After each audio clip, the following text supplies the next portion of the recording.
얼마 전에 그 방송 났던 사건인데 네. 그 송파구 뭐 전세 사기 사건이라고. 네. 네. 들었습니다. 네. 깜짝 놀랐는데요. 그 네. 액수가 뭐 100억 원 와. 이런 이야기를 하더라고요. 그래서 그 사건 경위라든지 또 예방책 예. 왜 이런 일이 일어났는지. 아, 그러니까 꼭 종종 이게 많이 터져요. 이런. 그렇죠. 예. 계속 이게 반복되는 그 사건인데도 네. 뭔가 이렇게 근절이 안 되고 그러니까요. 이어지고 있는 그런 부분 때문에 너무 안타깝습니다. 자, 우선 그 사건 내용을 보시면은 네. 이게 중개 사무소에서 이렇게 작당을 한, 같이 작당을 한, 이게 임모 씨라고 하는 사람이 이제 중개 보조원인데요. 그 사람이 아마 주도해서 그 가짜 집주인도 동원하고, 이 사건에서는 이제 가짜 집주인이 정모 씨라고 하더라고요. 그래서 그 중개 보조원 임모 씨가 그 가짜 집주인 정모를 그 포섭을 해가지고 공모해서 이제 월세 계약을 아파트에 체결합니다. 네. 그래서 뭐 예를 들면 보증금 1,000에 월세 뭐 300, 400. 보증금 2,000에 월세 300, 400 이런 식이잖아요. 네. 그리고 체결하고 나서 그 집에 이제 들어가 살지 않습니까? 그렇죠. 그래 그러면서 이제 그 사람이 집주인 행세를 하면서 자기가 진짜 주인인 척. 네, 집주인 행세를 하면서 그거를 전세로 놓고 보증금 받아서 도망가는 아. 이런 구조거든요. 그러니까 요 예전부터 몇 번씩 터지던 그런 전세, 진짜 전형적인 전세 사기잖아요. 이게. 그렇습니다. 그렇습니다. 예. 근데 이제 요 사건은 또, 지금 집주인이 만약 홍길동이라고 한다면, 그 홍길동 명의의 예금, 계좌, 요것도 이제 만들어졌다네요. 와, 그러니까 은행도 진짜 부실하네요. 네. 근데 이제 보도에서도 그 방송에서도 은행이 좀 잘못한 거 아니냐, 좀 문제가 있는 거 아니냐라고, 지금 지적을 좀 하는 분위기였는데, 네. 그게 꼭 그런 건 아니고요. 지금 우리, 어쨌든 법과 판례의 기준에서 보자 그러면, 은행이 이제 예금을 만들어줄 때, 네. 통장을 만들어줄 때 해야 될 주의 의무, 이런 부분은, 크게 어긋나지 않았다라고 제가 보이더라고요. 아, 그러면 적법하게 절차를 밟았다? 네네네. 그러니까 만약에 이제 피해본 사람이 은행 상대로 뭔가를 하려고 할 때, 손해배상 청구하기가 좀 어렵지 않나. 그거는 이제 다시 이야기를 할 텐데, 그런 이제 쟁점이 끼어 있는. 와. 그래서 이제 이게 여러 집이 이제 이게 피해를 당하다 보니까, 피해 액수가 한 100억 정도가 된다. 요런 이제 보도고, 그리고 이제 그 사람이 주범이 아마 이 송파구 쪽에 이제 뭐 오래 중개업소를 했는지, 이걸 이 전세 사기뿐 아니라 그 투자금, 어떻게 투자해 주겠다라고 해서 돈을 받아서 그걸 가로채고 하는 그런 것까지 같이 겹쳐 있더라고요. 그러니까요. 예. 들었습니다. 예. 자, 그래서 이제 요거를 이 사건을 이제 바라보면서 참 이게 좀 안타깝다라고 생각했던 게 네. 계속 이게 이어져오는 범죄 아닙니까? 이게 진짜 원래 전세 사기잖아요. 그렇죠. 네. 원래 이제 월세로 계약했다가 전세로 둔갑시키는 네. 이게 이제 아주 일반적으로 해오던 그런 전세 사기 유형이었잖아요. 물론 이제 이 사건은 중개업소가 같이 이렇게 끼어가지고 중개업소가 공모해서 또 아마 중개보조원이라고 하는 사람이 주도해서 했기 때문에 훨씬 더 이제 사람들이 쉽게 믿을 수 있는 당한 거죠. 저 사람 뭐 되게 돈 많은 사람이다 이렇게 이제 신뢰를 줬지 않겠습니까?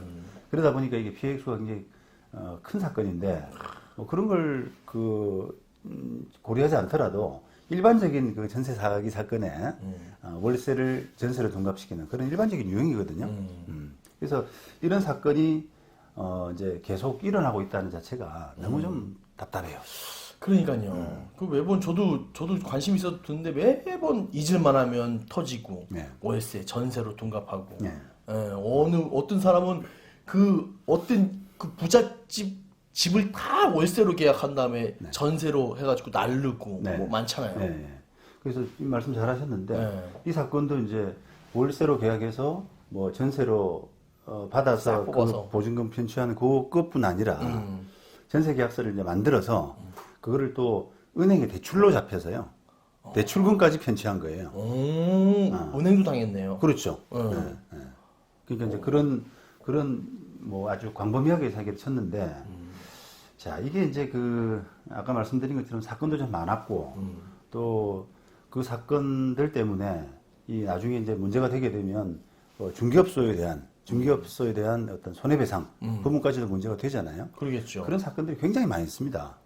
지금 제가 93년도 지금 대법원 판결, 요것도 지금 이렇게 소개를 해드릴 텐데, 이 사건도 이제 그 어떤 부동산 거래를 하면서 그 소유자 확인, 이 사건은 이제 임대차인데요. 매매 계약도 마찬가지고요. 어쨌든 저 사람이 진정한 권리자냐라는 부분을 확인을 해야 되지 않습니까? 그렇죠. 그 확인하는 것이 그런 그 뭐 신분증에 의존해서는 안 된다. 뭐 등기 권리증이나 이런 것도 좀 봐야 된다. 이런 그 부분을 분명히 하고 있거든요. 뭐 93년도 판결이니까 뭐 벌써 몇 년 됐습니까? 그렇죠. 뭐 엄청 됐죠. 그렇죠. 30년 된 30년 거잖아요. 그런데 그런데도 불구하고 이게 계속 그 신분증에만 의존하는. 신분증은 전에도 말씀드린 것처럼 위조가 너무 쉽다면서요. 쉬워요. 네. 너무 쉬워요. 며칠만 있으면 중국에서 날라온다면서요. 그러니까요. 네. 택배로 딱 네. 내 손에 딱 받을 수가 있다고 하더라고요. 그러니까 그런 부분을 이제 그 이해를 한다면, 야 이거 신분증은 절대 그것만 믿어서는 안 된다. 그리고 그런 거죠. 이제 이게 내가 집주인이라고 하는 사람이 나타났는데 신분증을 이제 갖고 온단 말입니다. 그러면 저 사람이 혹시 이 사건처럼 월세로 살면서 집주인 행세를 하는 사람 아니야? 이렇게 한번 의심을 해본다 그러면은 생각할 게 굉장히 많습니다. 그러면 그렇죠. 뭘 가지고 이게 저 사람이 진짜인지. 진짜로 확신할 수 있나 이런 생각을 할 수밖에 없는 거죠. 등기 권리증. 그렇죠. 네. 그다음에 뭐 소유자라 그러면 세금. 세금도 좀 내지 않습니까? 네. 네, 세금도 좀 확인할 필요가 납부 확인. 있고. 네. 그 두 개만 어떻게 서류에다 넣어도 될 것 같은데 중개 그 계약 서류에다가 그런 이제 그 서류만 확인하면 그러면 뭐 중개업자 책임은 다 면하느냐? 뭐 그렇다고는 할 수 없는데요. 그런 것을 비롯해서 종합적으로 확인할 게 많거든요. 저기 저 사람이 살고 있다고 해서 신분증 갖고 있다고 해서 집주인이냐 이런 데에 대한 의심, 경각심 이게 굉장히 지금 굉장히 부족한 상태입니다. 너무 부족한 것 같습니다. 네. 변호사한테 저는 하도 많이 들어서 알지만 네. 정말 어떻게 보면 뭐 한 500에 한 건, 뭐 1000에 한 건이지만 네. 이게 터진다는 거는 네. 지금 저 누가 당할 수도 있는 거잖아요. 그렇죠. 네. 다 지금 이게 뭐 지금 피해액수가 100억이라고 그러잖아요, 무려. 그럼 도대체 몇 명이 손해봤다는 거예요? 보증금 5억이면은 거의 20명 정도? 네. 그런 장난치고 도망가 버리니까. 그래서 지금 진짜 집주인 행세했던 그 가짜 집주인, 그 친구는 잡혀가지고 뭐 징역 3년인가? 이렇게 받았고, 그러니까 아마 주범이라고 할 수 있는 그 중개보조원, 그 사람은 아직 안 잡혀 있고, 도망가 있고, 뭐 이런 상태더라고요. 그러니까 이게 배상을 받을 수가 있나요? 그러니까요. 배상도 못 받을 것 같은데. 그래서 다만 이제 이 사건처럼 이게 사기범 일당들이 중개업소까지 운영을 하면은 참 이게 현혹되기가 쉽죠. 그렇죠. 중개업소 믿고 계약하니까. 그렇죠. 예. 근데 실제로 또 이제 그런 사건도 좀 왕왕 있었고요. 그런 사건들의 특징이 뭐냐면은 피해액수가 다들 커요. 그걸 이제 중개업소까지 차려서 할 정도면 한두 건 하려고 이렇게 차린 게 아니잖아요. 그렇죠. 그러니까 여러 건을 막 하다 보니까 피해액수가 뭐 50억, 100억 이렇게 넘어가는 경우가 굉장히 많이 있더라고요. 근데 이제 어쨌든 본질적으로는 이게 신분증에만 의존해서 사고를 당한다. 이런 부분을 좀 이해를 하셔야 되겠습니다. 자, 이제 우리가 이 사건은 또 이제 은행 계좌, 홍길동 아까 진짜 소유자 홍길동 계좌가 있었다. 그래서 그 계좌로 입금 보내면 안전하잖아요. 좀 하나 담보가 안 되지 않겠느냐, 확인의 한 방법이지 않겠느냐, 이렇게 이제 생각을 하지 않습니까? 그래서 뭐 그런 부분도 뭐 틀린 부분은 아닌데요. 이 사건처럼 지금 아예 사기꾼들이 아예 마음 먹고 은행에 그 신분증 내밀고 위조된 신분증 내밀고 계좌까지 만들어 버렸거든요. 계좌까지 만들었으면 얼마나 천추천미 했겠어요. 그러니까요. 근데 이제 그게 우리가 방송에서 지금 뭐 은행 잘못 아니냐 이렇게 이야기하는 부분도 사실은 조금 현실을 좀 모르는 부분일 수 있는 것이 은행은 신분증이 거의 뭐 이렇게 이상이 없으면 육안으로 봐서 은행 신분증 이상이 없으면 그 신분증 가지고 계좌 만들어 줄 수밖에 없어요. 예. 그러니까 이제 그게 현실이다라고 생각하면은 이게 주인 계좌로 돈을 보낸다라고 하는 부분이 철저한 확인이 될 수는 없다는 거예요. 예. 그렇죠. 그죠? 그렇다고 뭐 인감 증명서, 인감 도장 가져와라 뭐 그런 건 없기 때문에 통장 개설에 그죠? 그렇죠, 그렇죠. 예. 예. 그러니까 이제 현실을 이렇게 직시를 하게 되면은 이거는 은행 계좌도 그대로 믿어서는 안 된다. 와, 진짜 너무 확인할 게 너무 많네요, 그러면. 그렇습니다. 네. 예. 그래서 제가 제 후배 변호사하고 옛날에 이런 이야기 나눴던 부분을 제가 글로도 한번 쓴 적이 있는데 후배 변호사가 임대차 계약하고 왔다는 거예요. 그래서 내가 이제 혹시나 해서 변호사니까 이게 가짜 주인이 요즘 많이 가짜 주인 행세하면서 이렇게 전세 사기가 많은데 너 알고 있지? 그러니까 너무 놀래더라고 얘가. 그런 일이 있냐고. 신분증 보고 했는데 그게 왜 가짜냐고 그래요. 그래서 이 사람아 신분증 자체가 위조되기가 얼마나 쉬우냐고. 그러니까 신분증만 믿어서는 안 되고 신분증 이외에 주인 확인을 진짜 주인인지 확인을 했냐고 하니까 안 했다는 거예요. 그렇죠. 다 믿고 하지 뭐. 그래서 안절부절 하더라고요, 그 친구가. 그래서 제가 이제 한번 이야기 좀 들어보자고 그 상황을 그 얘기를 들어보니까 진짜 집주인이 맞아요. 맞아요. 어디서 제가 그런 착안을 했냐면 뭐 이제 그 집을 보러 갔지 않습니까? 그 집을 갔는데 그 집주인이 이제 그 가족들하고 생활하고 있고 애가 세 딸리고 셋이 있고 장난감도 막 어지러져 있고 근데 학습지도 막 있고 이런 상황이라는 말이죠. 근데 그런 만약에 그 사람이 월세 계약했다가 전세 사기 치는 사람이라면 그렇게 할 수가 없지 않습니까? 그렇죠. 좀 깨끗하게 그냥 그렇죠. 몸만 들어갔다 나올 수 있게 그렇습니다. 했겠죠. 예. 그래서 그 상황으로 볼 때는 그 사기꾼은 아니다. 진짜 집주인 맞는 것 같다. 이렇게 이제 조언을 해줬거든요. 근데 이제 여기서 제가 말씀드리고 싶은 것은 우리가 이제 너무 이렇게 어떤 기계적인 사고, 뭐 집주인 확인하기 위해서 신분증, 등기권리증, 뭐 재산세 납부증 이렇게 할 게 아니라는 거예요. 그거는 어찌 보면은 다 위조가 가능합니다. 조금 치밀하게 하는 친구들은 등기권리증도 위조하고요. 할 수 있죠. 할 수 있습니다. 그러니까 그런 서류적인 부분들은 그런 부분에 너무 얽매여 가지고 종합적인 사고를 그르치는 경우가 좀 있다는 거예요. 그래서 차라리 아까 제가 제 후배 변호사한테 등기권리증 이런 거 확인해 봅시다라고 할 필요가 없다고 말씀드렸잖아요. 그거는 그 상황 자체가 사기꾼이 아닐 가능성이 높기 때문에 그렇죠. 그런 상황에서 등기권리증 좀 봅시다라고 하면 신뢰될 수도 있잖아요. 그게. 그렇다는 거예요. 그러면 진짜 확인할 게 너무 많은데요, 그러면. 예. 근데 이제 이걸 우리가 제 동생도 이제 회계사인데 대구에서 회계사라고 있는데 그 보증금 7억에 그 계약을 했다는 거예요. 임대차 계약을. 집을요. 그래서 저도 또 똑같은 이야기를 했어요. 그 가짜 집주인 문제를 이야기를 하니까 설명을 하면서 뭐 등기권리증도 좀 확인해 보고 이렇게 해보라 그러니까 머리를 걸쩍걸쩍하면서 지방에서는 그렇게 하면은 그렇지. 뭐 너무 예민하다고 그런 소리 듣는다고 신분증 하나만 됐지 거기서 또 네 가짜 아니냐 싶어서 등기권리증 가져오세요 재산세 이제 세금 나쁜 내역 주세요. 그렇지. 날 범인으로 하나. 그렇습니다. 기분 나빠할 수 있거든요. 또 믿고 사는 사회 뭐 이런 게 있잖아요. 그러니까 그게 이제 이게 서울과 어떤 지방 이런 문제, 어떤 사람의 성향, 관념, 성향 이런 거 그런 것이 많이 좌우된다는 겁니다. 근데 이제 그거는 저는 이제 당사자는 그렇다고 쳐요. 당사자는 이게 뭐 좀 간지럽잖아요. 이거 좀 봅시다 이렇게 하면 저 사람이 나를 어떻게 생각할까 이렇게 할 수가 있는데 적어도 공인중개사, 중개사가 낀 사건이라 그러면 공인중개사는 이야기할 수 있어야 된다고 봅니다. 객관적으로. 네. 그거는 왜냐하면 프로들이거든요. 프로들. 그러니까 조금 기분 안 나쁘게 확인할 건 확인하고 하는 절차를 거쳐야 프로다운 건데. 그렇죠. 그 사람들이 이제 소홀히 한다는 거예요. 그걸 막 상황을 이거 이야기하면 저 사람 기분 나빠가지고 계약 안 하지 않을까? 이렇게 하면서 이야기를 못 꺼내고 이제 아는 사람들도 전전긍긍합니다. 그렇지. 잘 모르는 사람이 왔을 때. 예.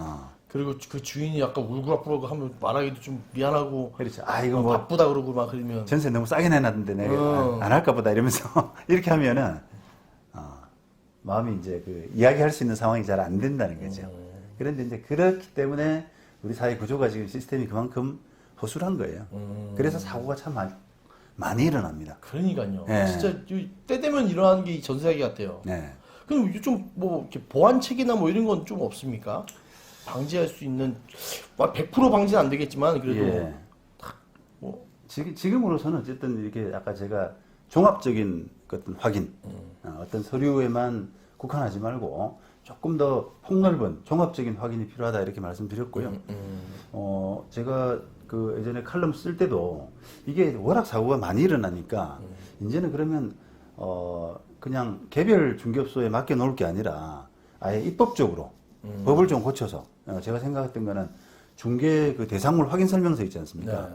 중개 대상물 확인 설명서에 소유자 확인 부분에서 이런 것들을 체크했는지 체크리스트 아예 그러니까 등기권리증, 권유증, 예. 세금 그렇습니다. 납부, 납부. 영수증. 그러면은 중개업소도 좀 이야기하기 편할 수가 있거든요. 그렇죠. 이건 법에서 해야 되는 필수니까. 거니까 그냥 조금 싫으셔도 하셔야 돼요라고 이렇게 이야기할 수가 있잖아요. 맞아요. 예. 그런 게 생겨야지. 옛날 때 안전벨트 처음 의무 맬 때 반발 많았어요. 예. 근데 요즘은 그냥 아무나 다 매잖아요. 그렇죠. 예. 좀 습관이 자율적으로 습관되기 전까지는 좀 강제가 필요한 게 아닌가 그런 생각을 해봅니다. 워낙 이게 잘 안 고쳐져요. 맞아요. 네. 그리고 이제 좀 제가 누누이 말씀드렸습니다만 근본적으로는 이게 전세 제도가 좀 폐지돼야 되는 게 아닌가. 전세 제도가 이걸 그 뭐 몇 억씩 이렇게 큰 돈을 그 어디서 펑크날지가 모르는 저 사람이 가짜 집주인인지 집값이 담보가 되는지 또 우리가 전에 이야기했던 그 뭐 주인이 우리가 세입자 이사하기 전에 그 당일날 뭐 저당권 설정하면 그 저당권한테도 밀리고 그다음에 조세 우선의 원칙 있잖아요. 네, 세금도 이게 내가- 밀리고 그런 그 부분들이 이 우리나라 임대차 전세제도 때문에 제도가 거죠? 제도가 굉장히 허술한 겁니다. 생각보다. 근데 그거를 이제 월세로 보증금 조금 하고 월세 하게 되면은 다른 확인들이 많이 필요 없거든요. 네. 좀 살다가- 그리고 보증금 안 주더라도 월세 자기 까질 때까지 살다가 나가면 그렇지, 되니까. 나가면 되니까요. 네. 그럼 부담이 훨씬 덜한데 이걸 이제 보증금이라고 해서 거액을 맡기면서 그 제도적인 뒷받침이 지금 그만큼 못 따라가는 거예요. 그런데 이제 그거를 지금 그 넙죽넙죽 어떻게 보면 진짜 막 네. 전세 10억짜리는 와 많더라. 전세 10억짜리도 많더라고요. 한 30억짜리도 봤습니다. 여기 와. 반포에. 그러니까 그거 날라가면 어떡해요. 이번에 뭐 역전세 나가지고 30억 중에서 10억 돌려받았더라고요, 후배가. 와 그래요. 근데 이제 그런 것도 뭐 넙죽넙죽해요? 주민등록하고 확정일자 받고 이걸로 끝이에요. 그냥. 그러니까. 주민등록증 확인하고 그냥 전입하고 확정일자 받고 끝이잖아요. 그렇죠. 그러니까 그거 얼마나 이게 어떻게 보면 살 떨리는, 진짜. 덜덜덜 떨 수밖에 없는. 한번 사고 나면은 전 재산을 거의 다 잃어버리는데 그런 사태가 생기거든요. 그래서 이 전세 제도가 근본적으로는 좀 고쳐져야 된다. 이런 사건 사고를 통해서 결코 안전한 제도가 아니다. 월세 제도로 이제 서서히 가야 된다. 우리나라에 있는 유일한 제도라는데 그러니까요. 바뀔 때도 됐잖아요, 이제. 바뀔 것 같은데도 안 바뀌더라고요. 네. 선호하는 게 완전 달라요. 네. 그리고 월세 산다 그러면 사람들이 우습게 봐. 전세 산다면 얘 좀 열심히 사는구나 이렇게 보고. 예. 뭐 결혼할 때도 그러잖아요. 남자한테 전세집은 있지? 뭐. 예 있습니다. 그래 열심히 살았구나 이러고 월세 사는데 그러면 야 날라리다 이랑 만나지 말아라 이잖아요. 월세 사는데 현금 재산이 한 10억쯤 된다 이러면 또 다르죠. 그건 다르죠. 그죠, 다르죠. 그러니까. 그래요. 그러니까 그 밖에도 뭐 제도적인 보완은 사실 뭐 우리가 아까 등기권리증도 말씀드렸는데 등기권리증이 이제 지금 제도 자체가 우리가 지금 예를 들면 그 양은 씨가 지금 건물을 하나 취득했다면 그 등기권리증 받았을 거 아닙니까? 네. 그때 이제 그 판 사람하고 산 사람의 매매 계약서 그게 첨부가 된 등기권리증을 만들어 주잖아요. 그렇죠. 근데 이제 우리나라는 그게 끝이에요. 보관돼 있는 게 그게 끝인데 외국에는 그 물건의 거래가 A, B, C, D, E까지 왔다 그러면 A에서 B의 매매 계약서, B에서 C의 매매 계약서 이런 것들이 다 첨부가 되어 있습니다. 히스토리가 다 남아 있다는 거죠. 그러니까 등기권리증이 두툼한 거예요. 그러면은 이제 그거를 다 등기부를 보고 이렇게 서류를 보게 되면 이걸 다 위조하기가 어렵거든요. 근데 우리는 등기권리증이 지금 그 딱 하나, 지금 현재 소유자하고 그 전 매도인하고 거기에 등기권리증에 딱 국한되어 있기 때문에 그거는 마음만 먹으면은 금방 위조할 수가 있습니다. 예. 근데 그걸 아까 말씀드린 것처럼 한 5번 거쳐온 그거를 다 위조하려고 그러면 얼마나 고되겠어요, 사람들이. 그래서 그런 등기제도도 조금 고쳐야 될 필요가 있는. 그거는 뭐 굳이 이제 요 전세 사기에 국한되지 않더라도 안전한 부동산 거래. 매매하더라도, 그죠? 이게 과연 그 집주인이 진짜냐 아니냐라고 하는 부분은 그게 과거에 어떻게 흘러왔는지를 보면 좀 더 정확해지거든요. 그렇겠죠. 그래서 이제 마지막으로 이제 사기 사건이 발생을 하고 나서 뒤처리가 어떻게 될 거냐.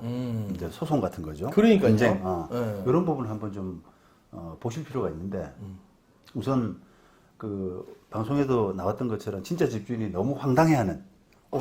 나는 저 사람하고 자기가 계약했던 사람이 없고 딴 사람이 지금 자기 집에 들어 살고 있으니까 너무 황당해하는 그런 이야기가 나오더라고요.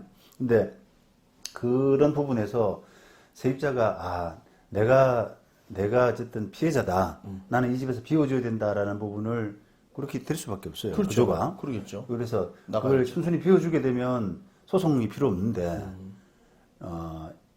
너무 황당해서 뭔가 집주인한테 뭔가 이렇게 붙잡고 늘어지는. 왜냐면 사기범들은 감옥 가 있고 그렇죠. 재산이 없잖아요. 재산 없으니까. 그러니까 집주인하고 붙잡고 소송하는 경우가 간혹 있습니다. 근데 그러면은 이제 뭐 보증금 청구 소송을 한다거나 아니면 반대로 이제 건물주가 그 너희 들어와 있는 살고 있는 사람 상대로 명도 소송을 하거나 그런 사건 형태로 이제 분쟁이 발생을 하죠. 그럼 보통은 아까 말씀드린 것처럼 그 세입자가 이기기는 어렵습니다. 그러겠죠. 예, 세입자가. 예. 그래서 그거는 피해자가 이제 세입자가 될 가능성이 많다. 이런 거고요. 그러면 그 세입자가 그럼 어디다 하소연하느냐라고 하는 부분을 보셔야 되는데 일단 이제 중개사, 그죠? 또 이 사건에서는 뭐 아까 방송에서 이야기했던 은행. 그죠? 왜 은행이 그렇게 쉽게 예금을 만들어줘서 그렇죠. 사기에 그 소유자한테 입금하면 그쪽 안전이냐고 생각하는데. 그렇죠. 예. 네가 만들었기 때문에 입금한 거다. 그렇습니다. 예. 그렇게 생각할 수가 있는데 현실은 이제 그 은행에 대한 그 주의 의무, 예금 개설하면서 은행이 어느 정도 하면 되느냐라고 하는 부분에서는 신분증 가지고 할 수밖에 없다는 거예요. 그 정도면 다 했다. 네. 주의 신분증이 뭐 완전히 엉망이다. 위조가 된 게 분명한데 그렇다면 다른 문제지만 정상적인 신분증들은 보였다라고 하면은 은행의 어떤 그 잘못 이런 걸 따지기는 어렵다는 거예요. 결국은 이제 중개업소하고 중개업소가 보험가입해 놓은 협회 상대로 한 소송으로서 그래서 이제 그거 나와봤자 얼마 된다고 1억분이 안 되는 거 뭐 지금 100억이 있는데 지금 예전에 뭐 그렇습니다. 지금 예전 기준으로는 그 보험가입을 1억, 지금은 이제 2억이죠. 개인 중개업소. 그런데 이제 그 돈 받아서 이제 어디 그 피해 금액이 워낙 크기 때문에. 그러니까요. 예. 찢어갔더라도 몇백만 원뿐이 그렇습니다. 그렇습니다. 예. 그래서 이런 사기 사건을 계기로 다시 한번 그 신분증에만 우리가 의존하는 이런 부동산 거래는 굉장히 안일하다. 무섭다. 예. 그걸 반드시 알아주셨으면 합니다. 네.